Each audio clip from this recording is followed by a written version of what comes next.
Hey, good afternoon on the East Coast here. Good morning for those of you on the West Coast and way out in the Pacific. Thanks for joining. I really appreciate, especially those of you, well, not especially, but I appreciate the effort, especially for those of you who are in Hawaii and Guam, who are getting up. I think it's 6 a.m. in Hawaii and it's even earlier in Guam or something. It's pretty exciting that what we're putting out is helpful to everybody. So thank you for joining me.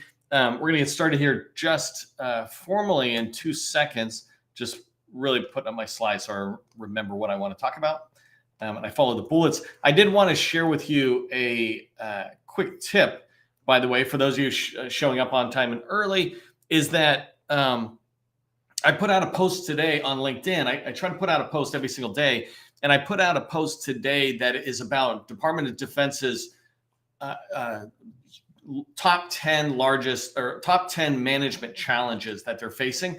And this is an incredible document. I think it's 100-page plus in there again. And they go through and they do a pretty good job at having 3 or 4 pages that does an executive summary of the challenges. And then you dive into 5 or 6 pages for each. This is awesome information, right? When you're walking in and you're talking to a customer and having meetings, I talk about icebreakers sometimes. If you don't actually have an icebreaker you can find and say, hey, John, I saw you on a podcast talking about government stuff. Well, you could talk about this. You know, John, I was just looking at a post today on LinkedIn talking about the top 10 DoD challenges. I'm curious, do you guys, how do you guys absorb that information when it comes down or whatever? So before you get to the meeting or meeting, you could talk about the challenges, and it's a way to quickly pull them in. I'd be willing to bet almost anybody on the federal side that you talk to as a customer will not have, let's call it the 80-20 rule. 8 out of 10 people that you talk to will not have read or been aware of this document, the DoD top management challenges. So go take a look at that. It's on my LinkedIn post. The other thing, I just want to give you a quick tip. I do training. I'm coming up on 100 trainings my team and I have done on LinkedIn Live in a row here. And this is awesome for us. We love giving back to the community. We love building the community with you. So that's super exciting for us. One of the things I always remember from Anna Ehrman, who's now at the State Department and used to be at heading up the Virginia PTAC program, is the last question I asked her when I interviewed her back in, I think, 2018. I said, what's the one tip you want small businesses to remember when we're ending this interview? And she didn't even skip a beat. She's like, do what we tell you to do. When you meet with the PTACs and they give you advice, do what we say. And the reason I'm saying this is because you come in and I keep giving you more and more 201, 301, 401 sales trainings in the federal side. But do not forget the 100 series. That is the foundation of our businesses, right? And so if I give you more and more tips that go higher, if you have a weak foundation, your business falls over. An example is the dynamic small business search. It is the most fundamental tool out there. And I went in just yesterday with Gus, and he and I were looking at a couple of companies that I know that are in the community, and your profiles are basically making you invisible. Don't just listen to this training that I'm doing today on how to find strategic partners. Make sure you go back in there and fill out the profile. Somebody had actually the wrong UEI number on their capability statement. I'll let them know offline, but these kind of things are the foundation. When you build foundation stones, you will have a strong building. In this case, you'll have a strong business. It's the same thing with skill sets. So I'm going to be talking about how to pick the best strategic partners today, teaming partners. Remember, though, that there are foundational skills: how to have a meeting, how to prepare for a meeting, using a call plan, following up with meeting minutes, et cetera. And so please put all these together and don't ignore the very basics. Those of us who win do the basics. I learned this from Michael Jordan, who constantly kept going back to the basics. Jerry Rice, who was a football player in the Niners, Michael Jordan, a basketball player. Jerry Rice used to constantly be out training his teammates, even though he was a superstar. And it was because the basics are about running and sprinting for him. In basketball, it was about tying your shoes, right? So anyways, I get off my soapbox a little bit. And I get ready to come back here and talk to you about today's topic. I am Neil McDonnell. I'm the president of the GovCon Chamber of Commerce, and I want to welcome you to my daily LinkedIn Live training where I discuss processes and procedures on how you can succeed in the federal market. I spent 20 years as a small business owner in the federal market, and since 2018, I've been teaching people just like you that government contracting is not a secret. It's just a process. when we follow the process A to Z, we get the success or the outcome we expect. And today we're going to be talking about the process around how to pick the best strategic teaming partners. I'm excited to talk about that. One other thing before we get started, and thanks a lot for a lot of you already in the chat doing this, but help buyers and others in the community remember who you are. Put your company name and your core competency, 2 or 3 words, inside of the chat. Let people know who you are so they can remember you, either to work with you or to refer you perhaps at another point. I think we're good to go on the topic. I'm going to move over while you're doing that. Just get my slides in front of me. Okay, let's get started with today's topic of how to pick the best strategic teaming partners.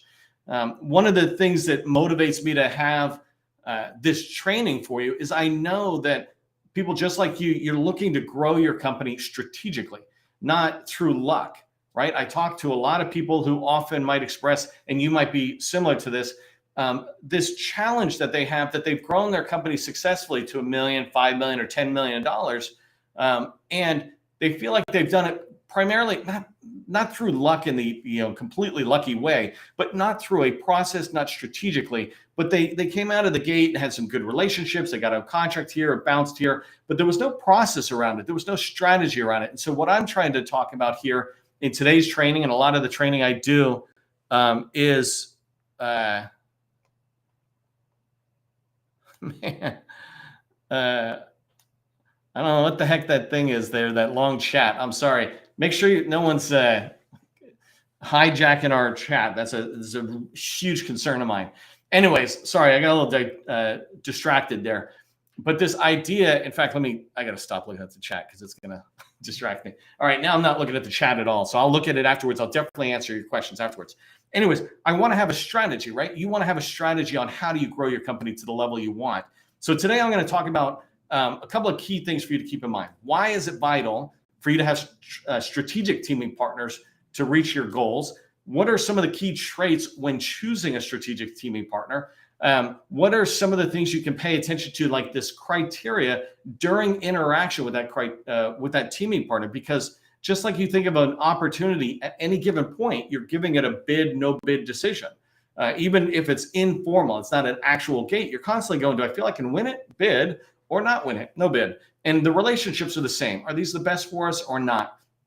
And if they're not, by the way, you don't sever them with some sort of bad way. You just kind of back out of them and say, no, thanks. And then the last thing I'll cover is tips for actually getting started with these strategic relationships. So I'm going to try to give you 5 in each one of these categories I just talked about. You'll see me looking down. I'm going to be tracking on my phone to make sure I end on time, because that's really important to me. So let's talk about 5 reasons why it's vital for you to have strategic teaming partners. By the way, on Monday, I think I did training where you can see the difference between a strategic teaming partner and a teaming partner. And I expand on that. Maybe Gus, you can put into the chat whatever video number it is or training number so people can watch that. But the first reason it's vital is because it's going to, by having strategic teaming partners, you'll increase your reach in the federal market by 800%. 800%.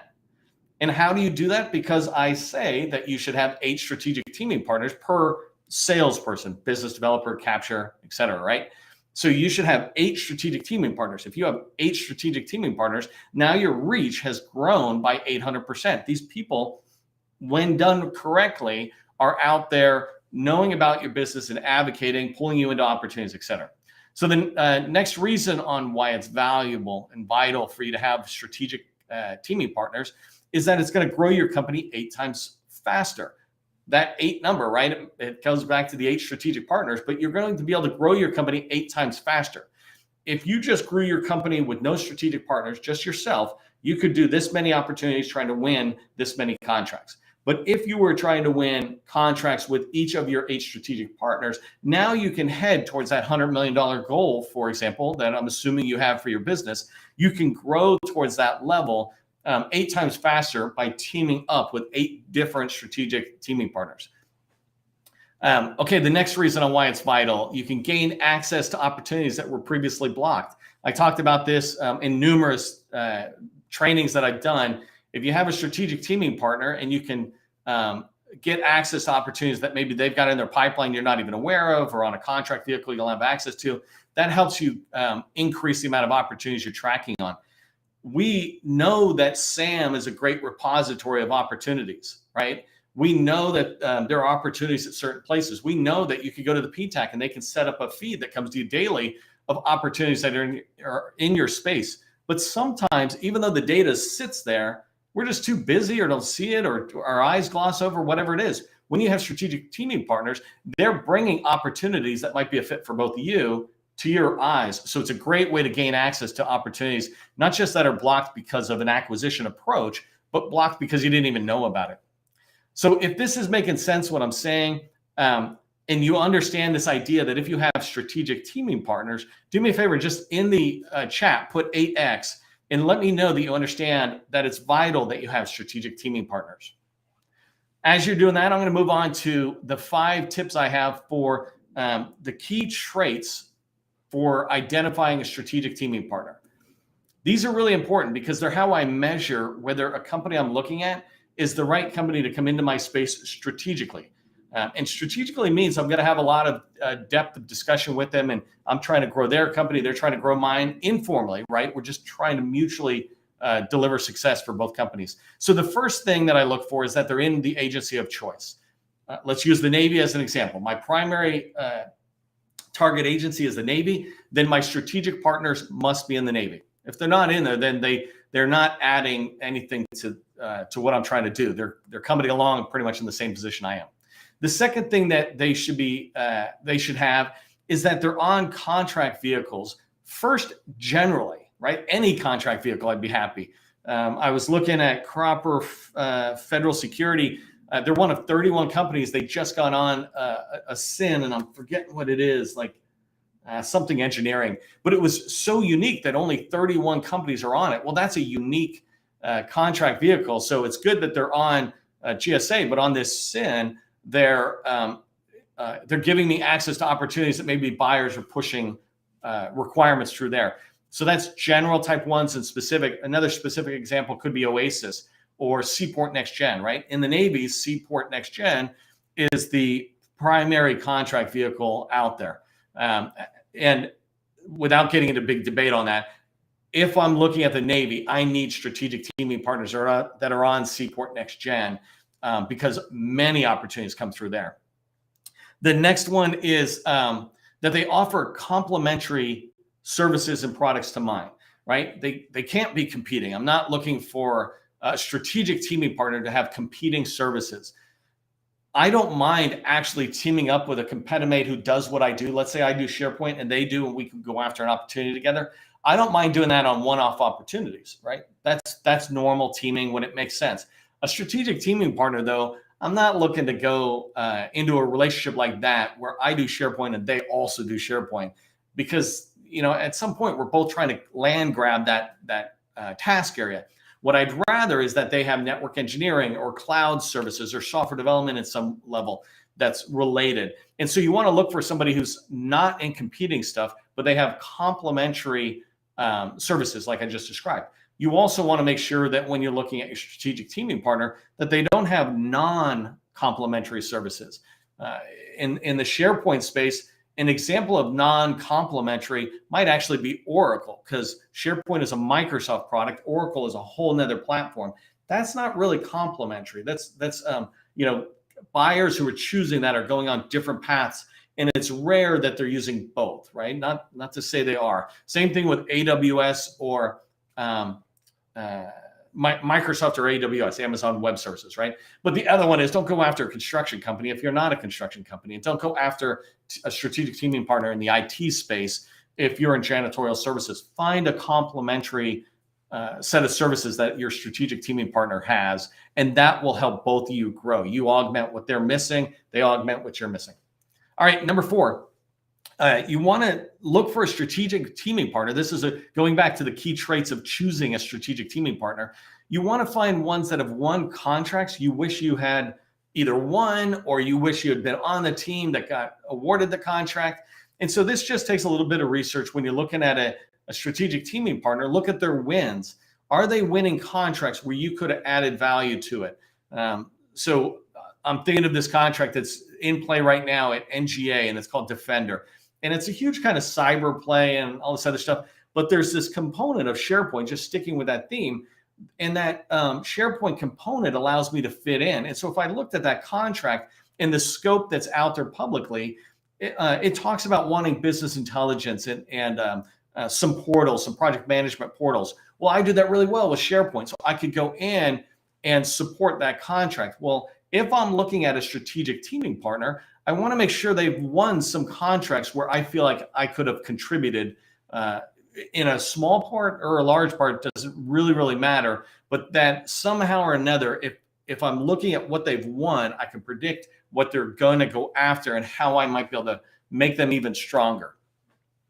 Okay, and the fifth one is for looking for the criteria when choosing them, is you want to make sure they have dedicated business developers, dedicated capture people, and dedicated proposal writers and managers. Right. In particular, you're looking for a separation between the capture and BD and the proposal. Right. If they're not at that level, then they're not at the level, in my opinion, of a strategic teaming partner. Their processes are not mature enough. Their team is not mature enough. They're certainly probably not large enough. If they're outsourcing, that's actually a flag to me. If they're outsourcing some of this, and I've got tons of friends who do outsource services. But at some point, companies get to the stage where they bring it in. So if they're outsourcing, they're still a teaming partner to me. I still like them. I'll still work with them.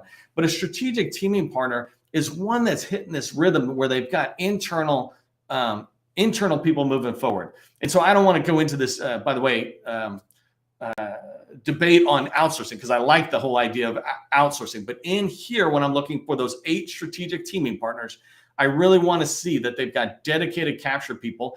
And something that goes with that is that they don't have a capture person responsible for the Air Force, the Army, DHS, and TSA or something, or CDC, right? That's putting too much on a capture person. They're probably never going to do any good as a business developer or a capture person because they're looking everywhere. So I want them to be focused capture and proposal people.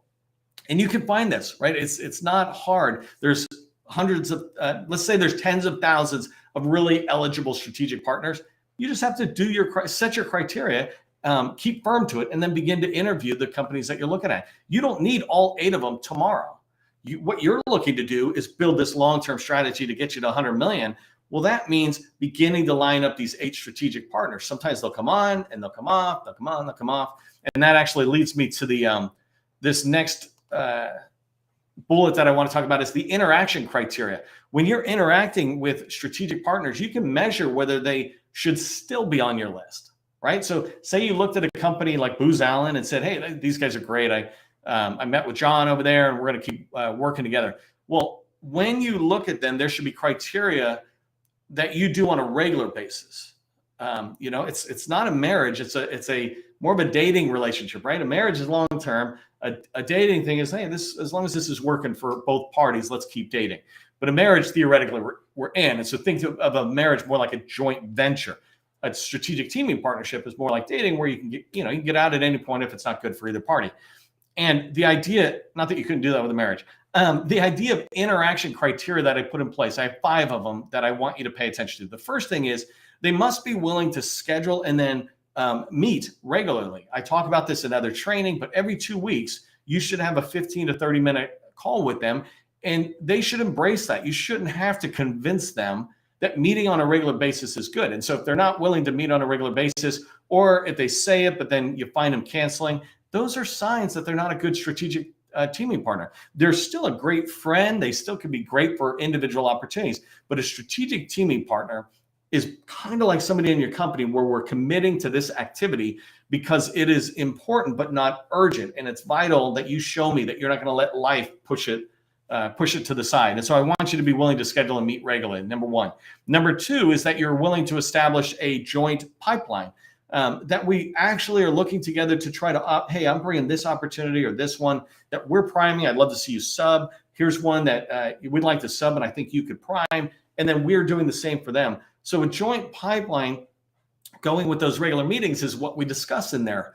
And I'm looking for somebody as we go along who's constantly being aware of that joint pipeline. It's not like they only think about it every 2 weeks. They actually do care. And you can tell when somebody shows up to that regular meeting and that's the only point they start looking at those opportunities, that is a sign that they're not a good strategic teaming partner. But if they show up and say, hey, Neil, I did this. I know you talked about this. Did you get that? Like, they're bringing a level of excitement and value. They're showing through words, more than words, that they value that relationship and the pipeline, and they're there to talk about it.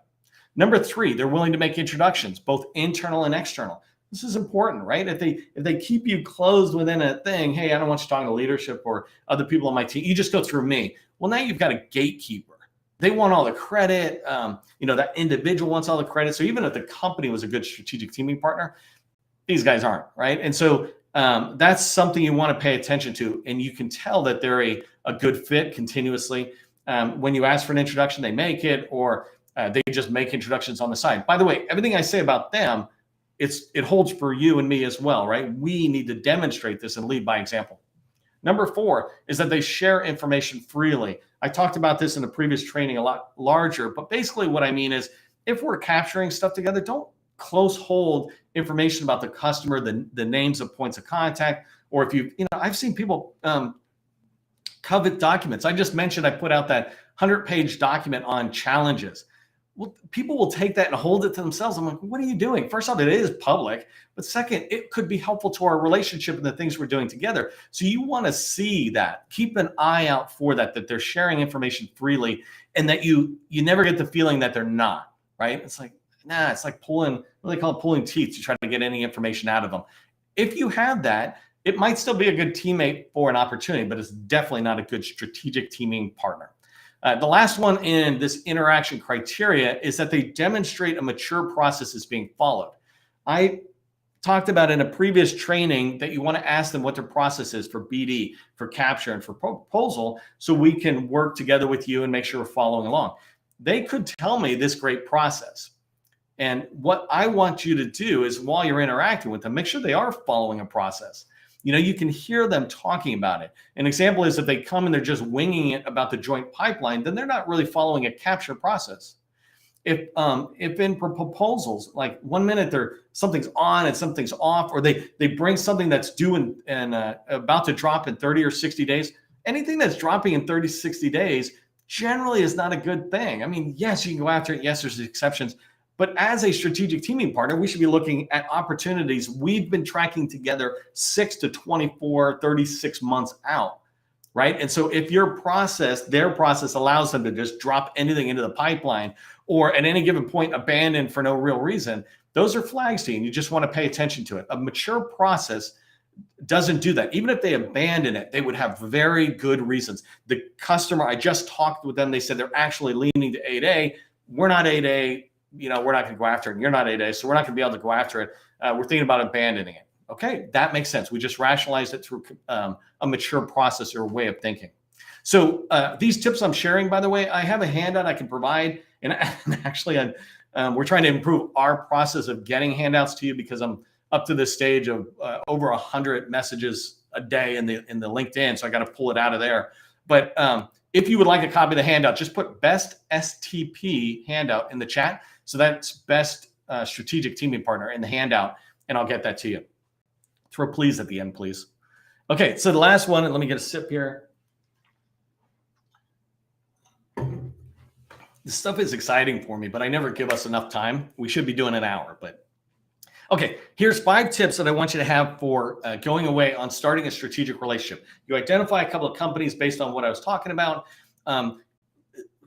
Fundamental steps to just getting started. First thing is, a strategic teaming partner is no different than anybody else. Start with an intro call. I want to learn about you. I want to help you learn about us, and then we move forward. That's step 1. Step 2 is tell them your purpose as you figure it's right, whether it's in the first call or maybe you have a second and third call, but somewhere in there, you begin to transition them from just, hey, we're just touching base, to really the thing that attracted me to your company and why I set up this couple of calls or whatever is that I'm looking for a company like yours. I really think you guys would be a fit for this, but I got to see if it's interesting to you, that we build a long-term relationship. I'm looking for strategic partners, and tell them what I'm telling you about the difference between teaming partners and strategic teaming partners. I can't meet with everybody, but I would love to meet with, like I said, women-owned small business, have one of those companies. Well, I really want to work and team up with a strategic teaming partner that's a woman-owned small business. And I think you guys would be a good fit. So that's where I'd like to go. Are you open to it, et cetera? You create a call plan and share that purpose with them and tell them you want to invest in a long-term relationship with them. They'll be open to it. And a good strategic teaming partner will actually appreciate what you're saying and say, oh, that's a great idea. Let's do it. Number 3, actively engage with these people on LinkedIn. If you're going to have 8 strategic teaming partners, it's not that hard. 15 minutes a day to go into LinkedIn, look at the person and look at the company. And in fact, you can have LinkedIn push this to you so you don't miss anything. But look at their profile and company page and just make sure you're not missing anything. Did they just post something? I was looking at the Navy, and somebody in the Navy at NavAir that yesterday I was talking about just before we started this training, they posted something, and I'm going to go in and look at it and see if it's appropriate for me to give it a thumbs up or a comment or something. And if it's not, I won't. But make sure you're actively engaging with your strategic teaming partners, and it will help build that relationship, because not many people are doing this. Number 4, find out, and this is huge, find out what their top 3 challenges are. As you're going along, right? Don't just do it like a detective, ask the question, get the answer, but try to uncover from them, what are the top 3 challenges you have, John? The reason I want to know this is because as a strategic teaming partner, it's important to me that I'm paying attention to your strategic challenges, that if there's anything I can do to help, I do it. For example, if you're having challenges getting into PEO EIS or PEO digital, and you guys haven't been able to get traction, well, I can just pay attention. Maybe I've got connections, or maybe in my day-to-day, I come across PEO digital, somebody there, and I go, oh my God, John's been saying that's one of his top challenges. You can't help John at that next level unless you know what the challenges are. So just take an interest in John's objectives, goals, and challenges in particular. The last tip is get an NDA in place. So as you move forward, and I would suggest in this case, maybe use your own, and whoever's writing your NDAs, but just have an NDA that kind of is a broad cover of the federal government or Air Force or whatever, but some NDA. The reason I like an NDA is because when you put a non-disclosure agreement in place, they sign it and you sign it, and now you have a piece of paper that says, we've taken our relationship to the next level, from just words to a piece of paper. It's not a huge, there's no real big legal step there or any formal step, but it certainly is a relationship step. We've taken it and we've written our names down on a piece of paper saying, we would like to talk and grow together. So I shared a lot here. We talked about how to pick the best strategic teaming partners. This stuff is not hard, right? I was going to talk to you about like hard jobs. This is just figuring out the skills to how do I identify a teaming partner, and then how do I reach out to them, and then how do I maintain the relationship. As you build those skills, you will find you can increase your reach by 800%. You can grow your company 8 times as fast. And frankly, you'll have 8 people who are there together working towards your success. That's a good thing to have. If you like what you heard today, the training, give it hit that like button. But also, if you want the handout that I'll put all these tips into, just put best STP handout in the chat, and I'll get you the best strategic teaming partner handout that'll have the tips. Hope it all makes sense.